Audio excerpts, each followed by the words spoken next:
Welcome everybody to Global Inspiration and Education Beyond the Classroom's first joint interview to raise awareness about human trafficking. Global Inspiration is a nonprofit organization that promotes awareness about not only human trafficking, but domestic abuse, mental health, disabled individuals. We also offer scholarships in the United States, West Africa, and the Philippines, and we'll definitely leave information about that later at the end. And then Education Beyond the Classroom is a business that actually promotes and offers awareness and advocacy services for hot topics in the world, such as human trafficking, anti-pornography, mental wellness, and fentanyl poisoning. And the way I do that is through a podcast as well as public speaking. I also promote being a lifelong learner to live longer. So let's get down to some learning today. We are here with Dave Mahoney, who is a former deputy and Dane County sheriff from Madison, Wisconsin. Back in December, my friend and I, Jeanette Jordy, we attended an awesome presentation that David was part of. And it pulled at both our heartstrings, and we thought we need to connect with this young man. And we are very blessed that he is, you know what, he's giving us his time, his knowledge, and he's going to share about the human trafficking world. And he has solid data as well as statistics that will really kind of shake you up a little bit. So without further ado, we're going to dive in, and Dave's going to tell us a little bit about himself. Well, thanks, Allison. It's an honor to join you and speak to your viewers on this topic. As you just touched on, I started my career in law enforcement actually in 1979 in a small Dane County Police Department. Spent 9 months there and then was recruited to join the sheriff's office, where I spent 41 years as a deputy, a detective, and then finally the last 15 as the elected Dane County sheriff, and leading the second largest sheriff's office in the state of Wisconsin. And the issue of human trafficking I've been involved in since 1985. 1985, I was promoted to the rank of detective and assigned to the Dane County Narcotics and Vice Task Force, and I spent 10 years in that. So in that unit, and then that brought the human trafficking into that, didn't it? It did, because I was working with women on the street who were involved in prostitution. I met a group called Project Respect, who are headquartered here in Madison, who work with women involved in the prostitution trade to get them out of prostitution, but also now are very actively involved in addressing human trafficking, particularly among young women and girls, and providing that opportunity, not only the opportunity to get out, but educating our public, who oftentimes isn't aware that human trafficking even exists. Absolutely. In a small town, Madison, Dane County, Wisconsin. In fact, I've been involved in it for almost 40 years. And you know what? And this does blow me it kind of blew my doors away, or whatever you want to say, because I'm thinking, I have only been an advocate for the last, I don't know how many years, and I thought there's no way that it could go way back to 1985. What you had said, you definitely have a heart for law enforcement and helping others, which we are extremely thankful for. So we're talking about human trafficking. It started in 1985, and what does human trafficking look like? Tell us what it is. Well, what we often think of human trafficking from the sex trafficking perspective, but human trafficking actually involves the use of force, coercion, to force somebody into engaging in behaviors or activities that they normally wouldn't. So it can involve human trafficking of foreign nationals to come to the United States, oftentimes to perform jobs or duties at substandard wages, if wages at all. It can involve, oftentimes, the sex trade is what we hear the most of. 90% or 68% of all human trafficking involves the sex trade. Sex trafficking of women, girls, boys, and young men. Okay, and I'm glad you added that about the boys and the young men. We can't forget that our young men are being trafficked as well. And there is no set perpetrator of human trafficking. Okay. There are predominantly men, but there are women who traffic as well. And that's one thing that raising awareness, as you know, I was a former teacher and I would talk about that, and it's just like we can't just pigeonhole and say this is the type of trafficker, because we have a lot of different people that traffic, and it's the monetary value that they get out of it, and it's, as I recall, it's a $150 billion industry right now. Yeah. The other thing that I'm going to sidetrack a little bit, because this is kind of a sad thing, my dear friend Jeanette and I, Jeanette is from the Philippines, and we talk about it in the Philippines. Well, guess what? The United States and the Philippines are the highest consumers of the human trafficking. So when we talk about these traffickers and the perpetrators, the ways that they're lured in is force, fraud, and coercion. So there could be some lying going on. And then the types of people that become victims. What people usually say is, oh, it's this type of person, they're poor or what have you. Expand on that a little bit, because I think that might be wrong. Yeah, that's entirely inaccurate. It certainly can involve financially or challenged families in our communities, but it also involves individuals from our most wealthy communities.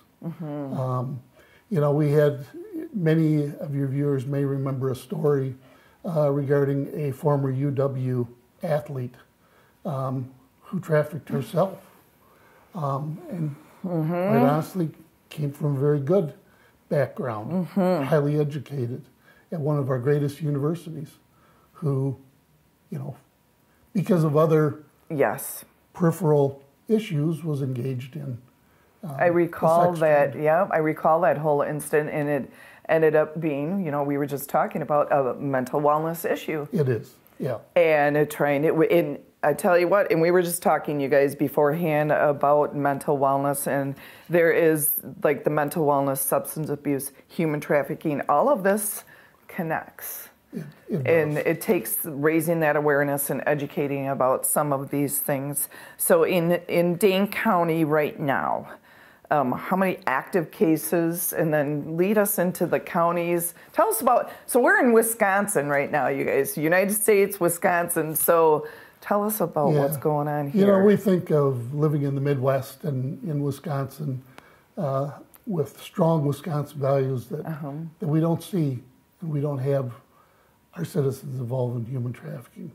In reality, Wisconsin is number 6 in human trafficking. United States, believe it or not, is 5th in the nation in human trafficking, and Wisconsin's number 6. 1.6 citizens per 100,000 residents have been a victim or involved in human trafficking. Oh my gosh.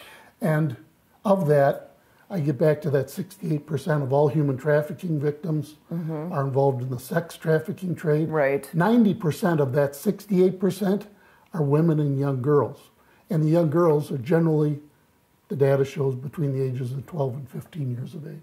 Okay. Because of those challenges, oftentimes that lead to challenges of adolescence and needs and wants that can lead a young girl into being lured, being lured into sex trafficking, even when you would think that they would not be susceptible to that. And I recall reading about the 12 and 15-year-olds, and that even younger kids. But the way they get lured in is, I tell you what I've been researching is those traffickers, they're getting a little bit more manipulative, a little bit more tricky, savvy. I don't say that with respect, because I don't want them to be savvy, but they're getting a hold of our kids. They're masters of manipulation. They are, aren't they? Particularly when they are faced with a vulnerable victim. The general victim comes to human trafficking because of human needs. It can be homelessness. That's right. It can be lack of food. It can be a drug addiction. It can be mental health. Those individuals who are susceptible to victimization because of those human needs are the people that those predators are masters at manipulating.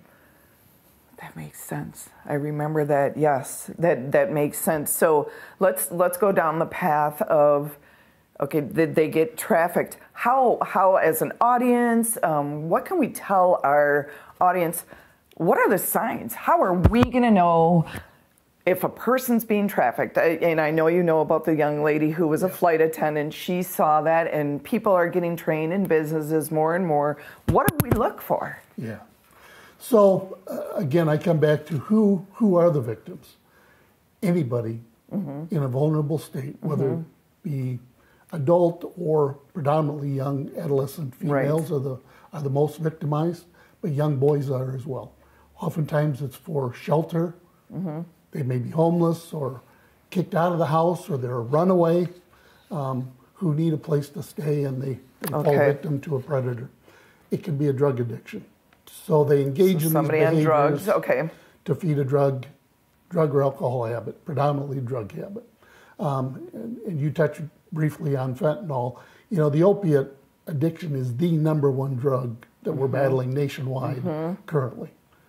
Heroin particularly. The addiction to a prescription painkiller that leads to inability to get those prescription pills. Now they lead to other opiates, predominantly heroin, and then as a result they fall victim to a fentanyl-laced heroin and die from an overdose. So the people that are in that community, so to speak, we'll call it a community, we can look in those types of communities and the signs of them being trafficked. My understanding is, it's the vulnerable, it's the people who are addicted, and it's like, they're controlled, aren't they? So they're controlled. If I for instance, if I were a victim and I have my controller right next to me, he's going to be making sure I do not talk to law enforcement, I don't talk to anybody, and I don't make eye contact with anybody. So our audience can look for that and say, hey, okay, that person looks like they're being controlled, call 911. I know when I used to teach about that, it's like, if you see the bruises and stuff, that could be something else, but that also is a sign of being trafficked. Sure. Well, or just as a citizen, you're at Westtown Mall or Easttown Mall, and you see a young adolescent female with an older man that just seems out of place, and the hair on the back of your neck stands up. Okay. You know, it's worth paying a little bit of attention and then watching that relationship. And oftentimes you'll see that manipulation by a touch, by something that's said to control the actions of that individual. And that can be a very clear indicator of human trafficking. But you know, getting back to the victim, oftentimes it's that it's a level of vulnerability based upon human needs, and we've seen a 90% increase in human trafficking via social media since the pandemic occurred. 2020 to 2021 saw a 90% increase in social media related access and victimization that led to human trafficking. You know, that just prompts something in my head. I was watching a documentary about something along those lines, and it was a setup of a young girl who's 12 years old. She got trafficked, or she got lured in by a man posing as a 15-year-old. I'm guessing that's how they do it. Yeah. And then all of a sudden they go there. Well, this situation was actually the dad kind of set up the whole thing and was very angry with the daughter to try to teach her a lesson, like, you got to be aware of who you're talking to online, because that's a whole different subject of what's going on. And I know that's later in here.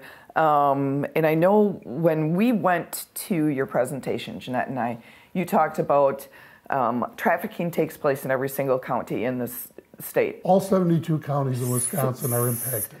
by human trafficking. 72, and then there was 200 active cases In the city of Madison. in the city of Madison. And then I'm going to ask you this again, because I want to reiterate. Human trafficking came on the scene how long ago again? Well, I was involved in it in 1985. So, and you said it was more like the prostitutes were getting trafficked? Yeah, women engaged in prostitution, oftentimes, again, they're vulnerable, needing shelter, needing food, needing levels of support, whether it be financial support or emotional support, who are now forced into engaging in sexual behavior and being manipulated. That is the definition of human trafficking. They're being manipulated. So back in 1985, you guys had no idea. I thought this was just like within the last 20 years or something. I'm going, geez. And I know there's a plethora of different ways of types of trafficking. So in the last 10 years, all right, let's go back to 2013. How has it changed from 2013 to 2023? Expand a little bit on what you were just talking about. There's really been a rocket engine attached to human trafficking with the influx of social media.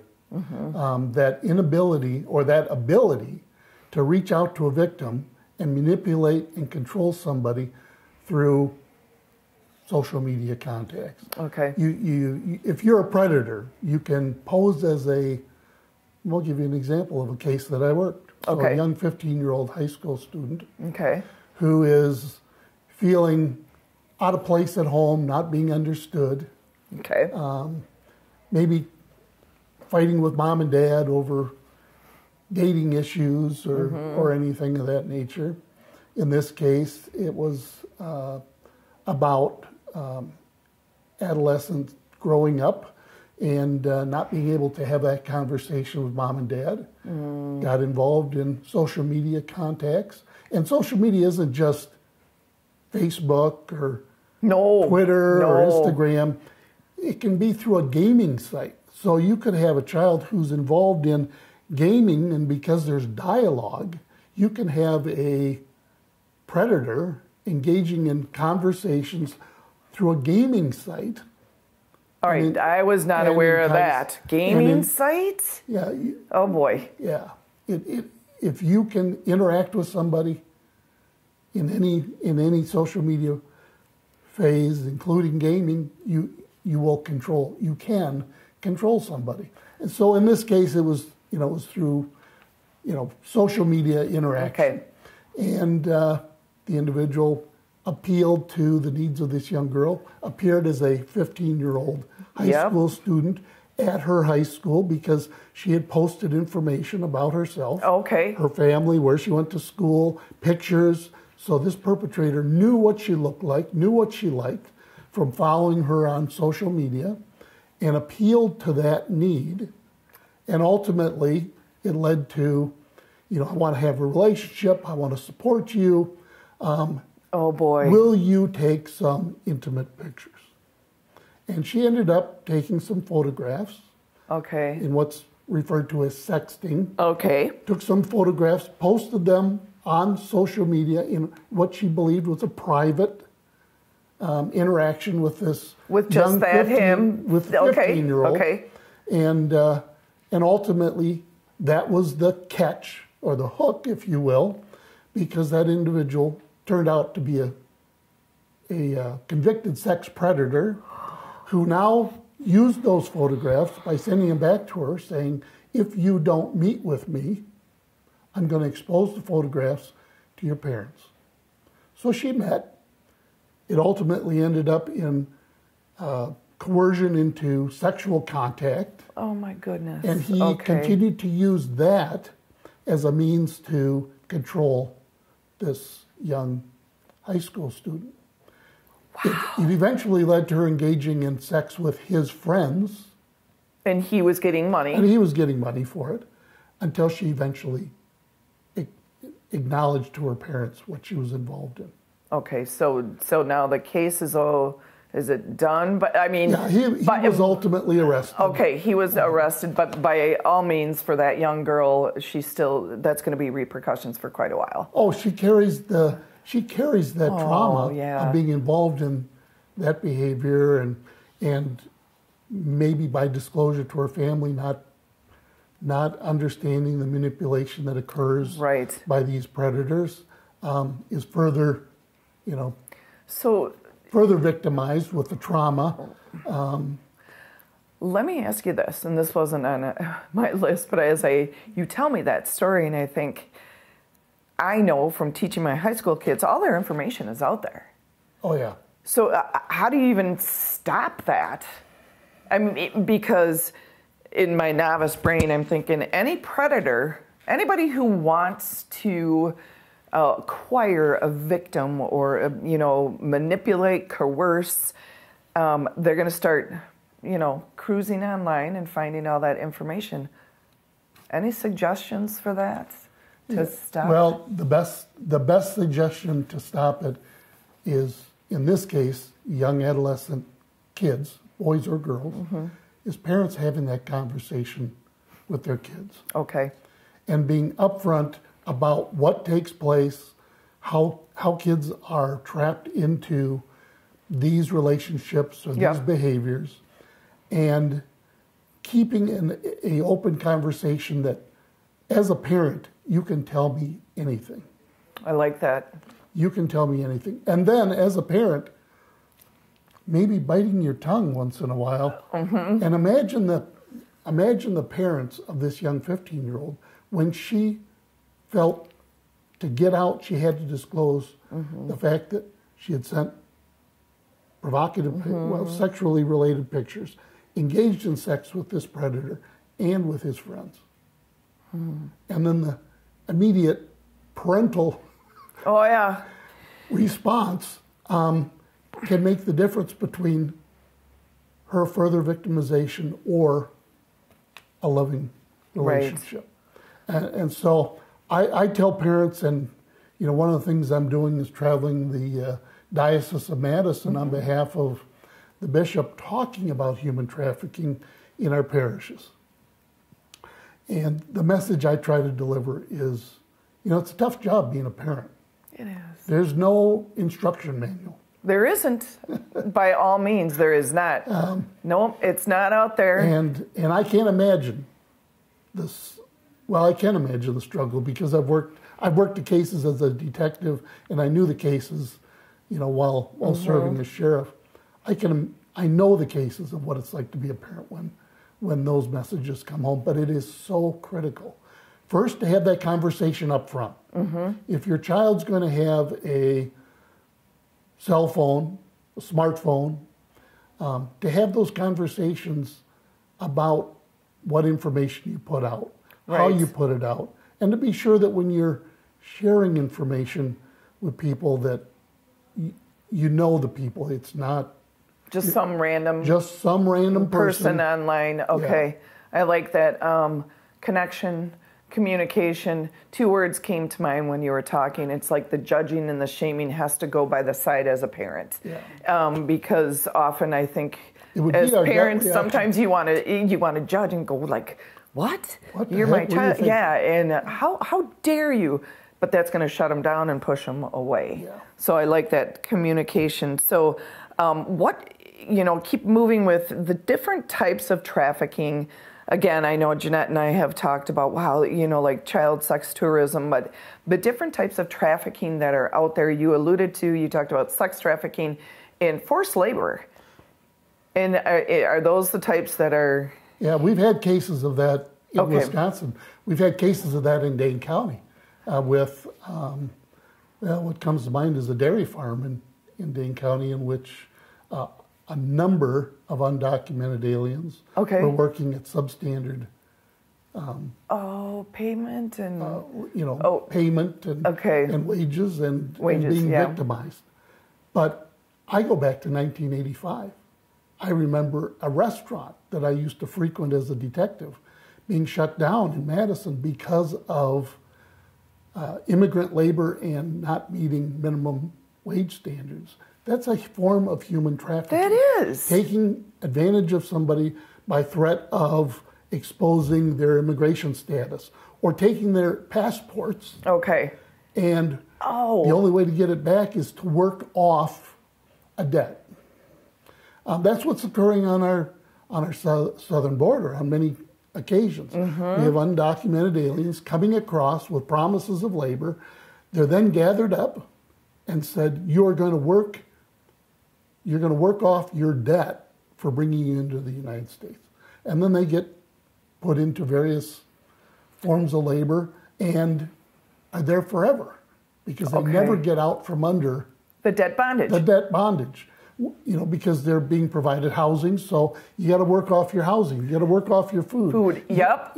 Oh, and I've heard of that, and that's a terrible situation in itself. And I think educating and raising awareness to that, and gosh, don't they call it safe trade, or I don't know, there's a word for it out there about it. And also our foods, you guys, I know there's a movement out there to make sure that you're purchasing food and going to businesses that are, I can't remember if it's safe trade, and I apologize, I don't know the name, but basically you want to know who the workers were that put together the food, where it came from. Like Amazon's a big one where you could say, wow, you know what? This business is in Amazon. Do they have forced labor going on? So checking that and just educating. And some of them actually post a poster that they're abiding by those mandates. And that's really good because there are people getting used, I know, down by the border. That's a whole mess down there. So I'm going to jump to this question about prosecuting a trafficker, because I feel like that's really interesting. We've talked about a lot of these, and we don't really need to share the worst case of trafficking. You shared one, which I think was bad, but that was the worst one. And it's just it's at 15 years old, and then they get blackmailed, and then we won't go down that path. But the hardest part about prosecuting a trafficker, because it's hard to catch them. The person who's the victim, they're going to have mental wellness issues. They aren't going to want to go face to face with their trafficker. So imagine a young 15-year-old adolescent girl who now comes out and reveals either to law enforcement or her parents and then law enforcement that she was trafficked, and having to go through, the testing at the hospital. So going through, sexual assault testing, and then being interviewed by a detective, and that detective building the case for prosecution against a predator. Then, once prosecuting somebody, bringing them into trial and charging them, and then having that victim sit on a stand as a witness and explaining to 12 people that they don't know the behaviors that they were involved in can be very traumatizing. Yep. And so that's just one of the challenges that law enforcement and the criminal justice system has in bringing these predators accountable.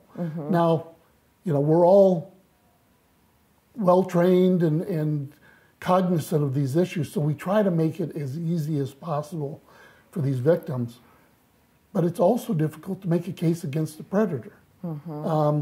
Because oftentimes there's no clear-cut evidence. It's not like fingerprints. It's not like DNA that you can use to show that they were involved in the crime. Oftentimes it becomes word against word. And then we have to do the background on the victim.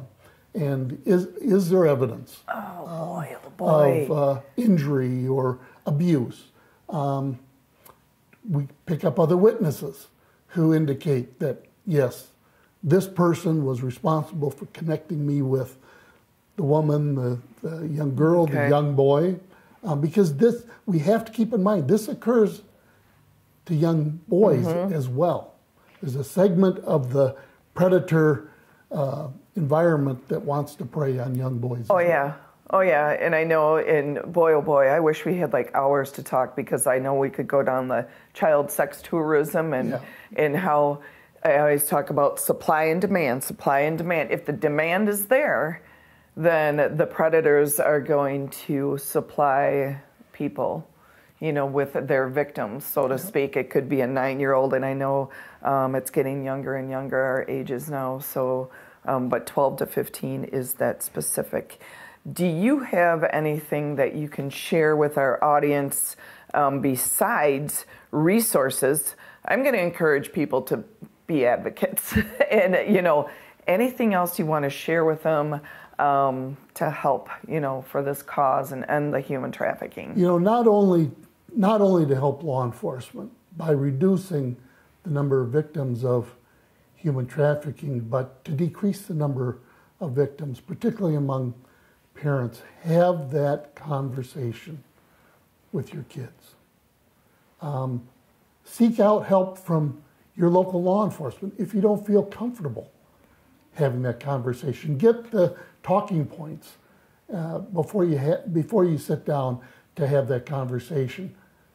But all of us as parents never want to deal with that horror of a child of ours being victimized by trafficking. And one of the most important things we can do as parents is to have that conversation. Gain the tools, attend a speaking engagement to get this data, and then have that conversation, that loving conversation. And while you're having it, be prepared that something may be disclosed that you don't want to hear. Right. But to have an open heart, be kind, be supportive. That's what will prevent kids from being victims. Thank you. That was not by taking their cell phone away from them. No, because they'll find a way to get a cell phone from a friend or go buy a burner phone. I'm not telling parents don't set parameters. You should set parameters. Oh, absolutely. But have that conversation. That costs nothing. You're right. That costs nothing to have the conversation, but it will pay huge dividends. That's perfect. That's really, really good. You're starting to bring me to tears because as a parent, both of us are parents, and it's like we would say, save our children and encourage everybody to kind of hop on board to be advocates and help our parents. Open communication with everybody. I know when Dave and I were talking earlier, it's like people kind of shy away from human trafficking. They don't know about it, and they think it's not around them, and it is. Why not be proactive and try to end it? And, be aware. If you're out in public and the hair on the back of your neck goes up because you see something that doesn't seem right, don't be afraid to say, "Are you okay?" Thank you. Because somebody might just tell you no. Yep. Then you can seek the help that they need to escape maybe a life of reaching out to law enforcement, calling 911. They'll be there to talk about everything, and there's a human trafficking hotline, and we'll definitely leave the information above. And if you want more information about Global Inspiration Education Beyond the Classroom and Dave Mahoney, he's amazing. Thank you so much for your time. We will leave all that information above. Thank you guys for hopping on and listening, and please take care of yourself. All right, bye-bye.